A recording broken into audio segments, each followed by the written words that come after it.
a day in our life as an OFW family dito sa UK. Maayong adlaw, kamusta kayo? Welcome back to another video. And for today's video ay share ko lang sa inyo ang ganap namin tuwing Sabado dito sa UK. So ayan, kasi walang pasok sa Adriel kaya sobrang kalat na ng aming living area or dining area. And then kami ni Dada is nandito sa taas at finifix pa tong mga gamit namin. So wala talagang mapaglagyan dito sa bagong bahay. Then, after that break muna at pinalinis ko muna itong aking kuko kasi sobrang taas na or haba na ng aking mga kuko sa paa at hindi ko na siya maabot. And then, si Adriel nasa living area lang kaya nag-download si Dada ng parang CCTV para makita namin siya kung anong ginagawa niya habang andito kami sa taas. And then, as you can see din kanina is nakapagsampay ako kasi nga medyo maganda yung weather, maaraw, kaya i-take advantage natin siya.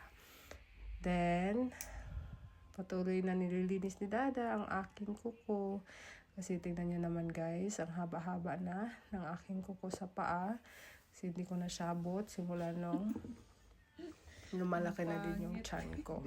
Buti na lang is marunong maglinis ng kuko si Dada. Ayan.